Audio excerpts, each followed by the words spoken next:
What is up, guys? Today we're going to be talking about why you have to stop being the nice guy and what to do instead, so stick around.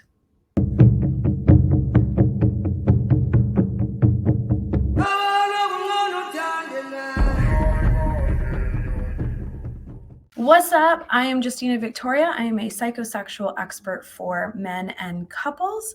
If you are new here, welcome. If you are already a subscriber, welcome back. Today we are going to talk about how to stop being the nice guy, why you should not be the nice guy, why the nice guy is destroying every chance you have of having a great and successful love life. Like, we're going to get into it. So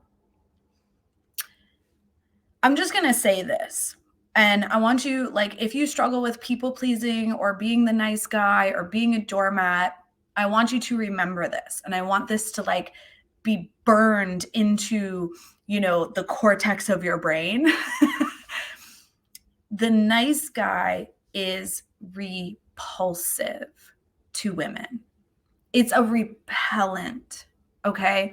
Now, everything in you is going to convince you that being the nice guy is I'm such a non-threat. I totally identify with everything that she likes and is and does. And I'm a feminist and I'm wear my heart on my sleeve and I'm so honest. And, I'm not like toxic masculinity. These are the narratives that come along with, being the nice guy. But they're all a lie and they're all an illusion. And I'm going to tell you why. The reason is because what that narrative does is it takes you out of your masculine core. Okay, so I want to start by just telling you my own experience as a woman. Every single time that I've had a friend who I knew had a crush on me, but was literally putting himself in the friend zone by not being honest about it, trying to just be really cool, like all the things that I liked and always be available. What it did was make me feel extremely uncomfortable in my own body. It made me feel repelled. I enjoyed the person. I wanted to spend time with them as a friend. But anytime that they would try to flirt or insinuate anything outside of they were poking around to see if they had a shot, I would want to jump out of my skin. I would my skin would be crawling. I would just literally feel totally repulsed and ew. And I would hurry up and try to get the conversation back into a safe zone, right? Of no, we don't want to be going that route. So why is that, right? I know that can be kind of hard to hear. And I know a lot of my clients who were stuck originally with this mode of people pleasing, when I explain to them what it does to the inside of a woman's body, they're like, oh my gosh, I make women feel repulsed. No, you don't make women feel repulsed. It's the narrative about yourself that is repulsive, right? Because nobody wants to be around somebody who has a really low self-concept. So I want to break this down for you, because what most people are doing out there are teaching you to change your behavior. But your behavior it's your behavior manifests based on the narrative or the story that you are carrying. Okay, so the behavior is a side effect of that. If you try to focus on changing your behavior without changing the underlying narrative, it is going to feel it is literally going to feel like you are pulling teeth. You have to try so hard and it's not working and it's not believable and you're not seeing changes in your reality or in your life, right? It's an exhausting way to go about things. And that is what most people are teaching. Most people are yeah, you just need to do this. You just need to be in your masculine. Okay, well, how do you do that? Because you can't, the thing that's separating you from your masculine core is the narrative about yourself, or the many narratives about yourself that you have. If you imagine that these These narratives wedge themselves between you and what is true and natural for you. You are a natural leader. You naturally need challenge and thrive with challenge. You are a magnet for women. You are attractive. You are like all of these things, grounded, present. Like these are the things that make up masculine energy. These are within you already. It's not that you need to learn how to be a man. You were born this way. It's that you have narratives that wedge themselves between you and what is natural to you. And they convince you that this thing that you need to like be, which is like really masculine or like a nice guy or whatever, is the way to get the outcome that you want. But it's always an illusion. It always leads to the thing that you're afraid of happening. So I want like, if you break this down to its most simple form, it comes down to the concept that you have about yourself.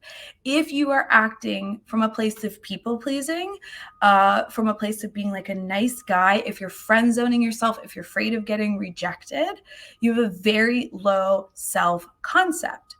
And I want to describe to you what self-concept is, because a lot of people think like, oh, it's, how you talk to yourself or whatever. Actually, what it is what you visualize, right? So if when you think about the woman that you like or you want to be with, or you're like trying to please to get her to like you or whatever, every time you think about her, you see an image or a story or a visualization of her rejecting you. That is your concept of self. We think that we're seeing this about the other person. Like this person will reject me, or this person is on a pedestal and they're above me, or this person's out of my league. But actually, what you're seeing there is not about that person. That person isn't out of your league. That person isn't above you. It's that you see yourself as the person who gets rejected. You see yourself as the person who doesn't have anything to offer. You see yourself as, below somebody else. And this was like a huge, for me, like this was a huge like epiphany when I realized that the way that I saw myself was actually what I was visualizing about how other people might treat me. Right? Or what I was trying to avoid in my world of like, I don't want to get rejected, or I don't want to be like emotionally available, or I don't want to give my heart to somebody because I kept seeing them leave or abandon or whatever it is. Right. And it's like, if you see yourself as that if you see that happening to you, I should say, that is your self-concept. So that has to change. Okay. The behavior cannot change until the self-concept changes. If the self-concept changes, the behavior just changes automatically, right? So if you have anxious attachment and you're glomming onto somebody and trying to squeeze every minute out of the interaction you have with them in case you never see them ever again, because that's your narrative. Self-concept there is telling you, this person doesn't want to spend time with you. This person doesn't like, they're just like here to like pity you. Who knows when you'll ever see them again? They'll probably ghost you, right? Whatever it is. That is how you see yourself. You see yourself as the person who gets rejected or ghosted or abandoned, or you're not cool enough or interesting enough to stick around for. Like people don't want to give their time to you. That is how you see yourself. But we're convinced that it might be how somebody else feels about us. No, it's how we feel about us. It's how you feel about you. Okay. So that has to change, right? And the way that we do that is we really sit down and we excavate what the narratives are that are underlying your behavior, right? So if you constantly friend zone yourself, you find a woman, you're really attracted to her, and then you like spend time with her as a friend, you never tell her how you feel. You just drop little hints here and there, hoping that she'll take the lead. Like oh my gosh, it's just never going to happen. You're going to live in that loop forever. You're trying to avoid rejection. Like it's never going to happen. You're way too passive. You're in like a feminine, more of a feminine energy, which is like an unintegrated feminine energy. It's not true feminine energy, but you're in that passive place. And you're trying to get a woman to take the lead. You're trying to enter into a relationship with backwards energy, it's not going to work out the way you want. And all of this is to avoid being rejected because you see yourself as the person who gets rejected.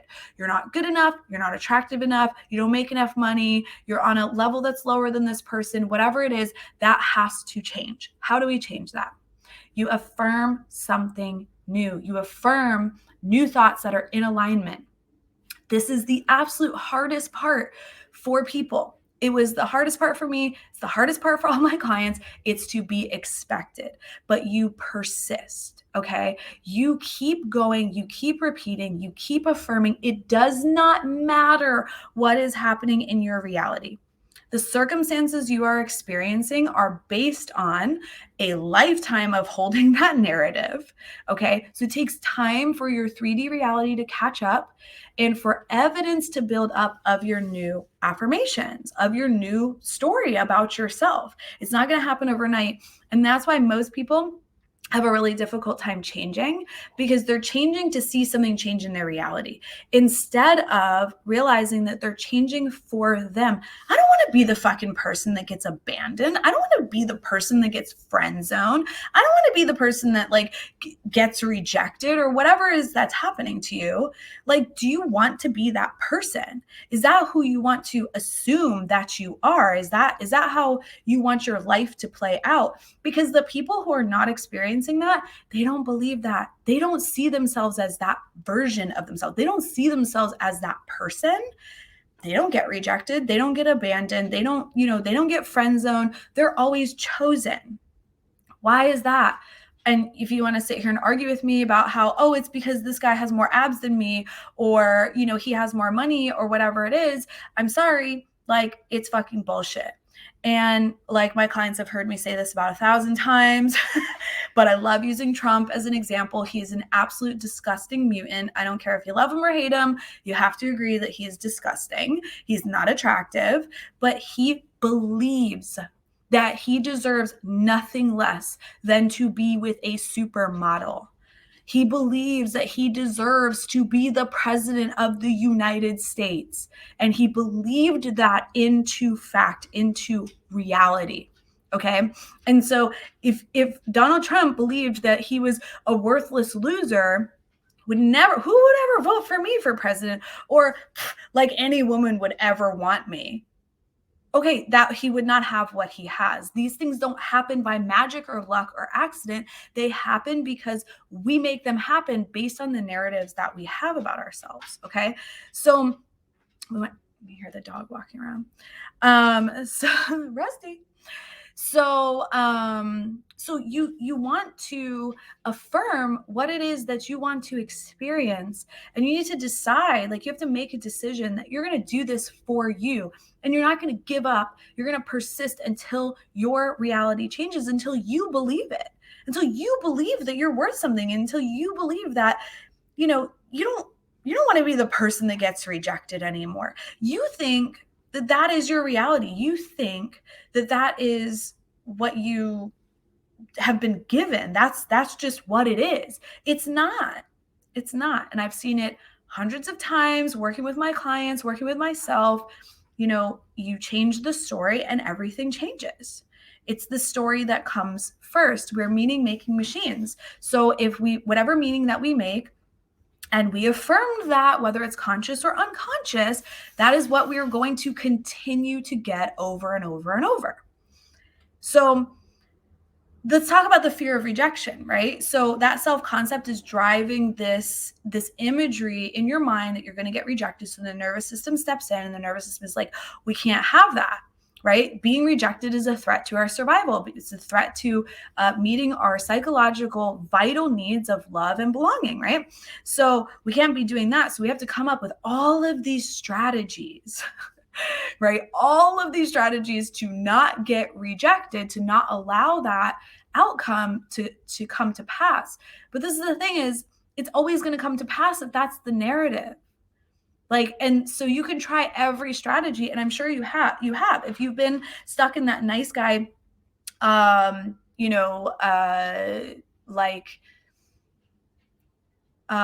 the word I'm looking for? Like, loop, right? If you've been stuck in that nice guy loop for as long as you can remember that things don't work out for you, you never get what you want, whoever you like doesn't like you back, or whoever you desire doesn't desire you back, it's going to be hard for you to believe that you can just shift out of that and affirm something new, because you don't have evidence of that.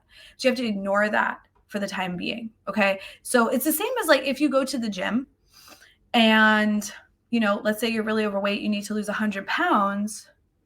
Well, if you go to the gym one day, are you going to lose 100 pounds? No, you have to persist until you become that version of you. And I think like most people don't realize that like it's the same when it comes to personal development. When you are changing your neural networks, you have to persist regardless of what you're experiencing in your reality. It's the same as going to the gym. You go to the gym, you lift your weights, you go home, you look in the mirror. Have you changed? No. In 3 months? Yeah, but not today. And you have to persist. Otherwise, you will never become that version of you. It just feels like really intangible when we're doing it with our mind, right? Because we don't have anything that we can like look to up front to say, okay, I know this is working. I should keep going. You have to keep going until it hardens, right? And when I say hardens, it's like you get evidence to prove that it is real and true in your reality. And you're only going to do that if you're focused on that, if you're changing that. So this fear of rejection, right, which is actually just coming from the story that you have made up about yourself and then reinforced it over and over and over, and then sought out experiences to keep reinforcing it, because the narratives are self-feeding. The narratives will always prove themselves true. Always. So if you've reinforced that narrative and you've collected all the evidence in the world to say this is true, right, you're going to be strategizing to get out of that fear of being rejected. And all of those strategies, guess what those do? They take you away from your natural masculine essence. So we've got all these layers, right? It's like you think you're a loser. You think that you're the one that will always be rejected, or you're less than in some way. Then on top of it, you're like operating from this like fear of rejection. Now you got like a dysregulated nervous system. And then on top of that, you're not in your natural masculine core.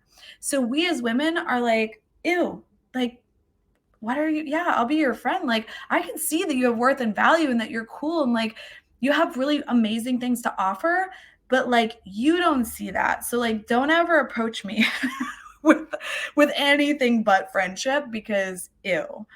And we as women, and we need to trust the masculine. What does that mean, right? Well, if you have a really dysregulated nervous system, we can't trust you, because you're meant to protect and provide for us. If you're in the stress response, if your nervous system's really dysregulated, how can you do that? We can't trust that. We can't. Remember that feminine energy is all about surrender. We can't surrender into that. That's not safe. That's not stable. There's no foundation there. That's the first thing. The second thing is if you don't see yourself as desirable, well, why would we see you as desirable? Like, why would anyone see you as desirable? Because the world, your reality, and the people in it are all reflecting whatever it is that you believe about you. That's it. And that's why I always go back to Donald Trump. He is the perfect example, because he is getting that reflection day in and day out that he gets to have what he wants. Why? Because he has persisted in the belief that he deserves those things, and he's not going to settle for anything less. He doesn't believe that he should have to settle for anything less than having, in an insane fan club, a supermodel wife, not have to pay taxes, not have to do anything, take confidential information out of, the White House, like whatever he wants to do. And he believes he can get away with it and do it.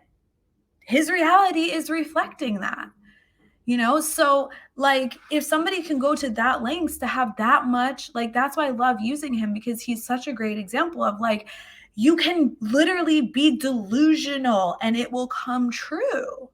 It will. I mean, like I know I say this a lot in my videos, but it's like I cured an autoimmune disease that was incurable. Autoimmune diseases do not have a cure, in case you don't know anything about autoimmune diseases. I cured mine with my mind. Okay. So like everything, your body, the people in your life, and your reality as a whole is a mirror reflecting back at you what you choose to adopt, believe, surrender to, and affirm, and make up what you are, right? Because your beliefs, your assumptions just make up who you are, and that's it. So this leads to this overall feeling of like distrust, right? Like women need to surrender. We're getting on your train. If we don't feel like that train is like stable or safe or has like a strong foundation, you're not in your masculine. We don't trust you to lead or direct. We don't trust that you see yourself in a good light. Like, why would we want to be with somebody who thinks they're a loser or like is the one that gets rejected or is the last to be chosen? Like, I wouldn't want to be with somebody like that. Right? Like I'm not here to like be with somebody out of pity. I want to be with somebody who matches my own self concept, right? That I'm beautiful, I'm a goddess, I am worthy of love, that I deserve all of the best things in life. I deserve to be provided for. And like if you don't believe those things about yourself, that you're a god, that you have something to offer, that you are like chosen, that you are the first on every woman's list, that you're attractive, well, you're never going to see that reflected in your reality, period. So do it as an experiment. Take 3 weeks, write down all of the things that you believe about yourself right now. Like you can pick a circumstance, like if you keep getting friend zoned, or you keep getting like, if you're the last priority for people, or you feel like you're not getting like any matches or whatever it is, like whatever your situation is that you're frustrated with and you're sick of having to experience on a loop, right? Because if you believe this stuff, like it's likely been happening to you for a long time over and over again. Pick something that you're absolutely sick of experiencing, that you just decide, this is non-negotiable. I'm deciding today that I'm not going to experience this anymore. And then all you're going to do is write down all the narratives that come along with that, get really clear about what those are, and then you're just going to flip the narrative.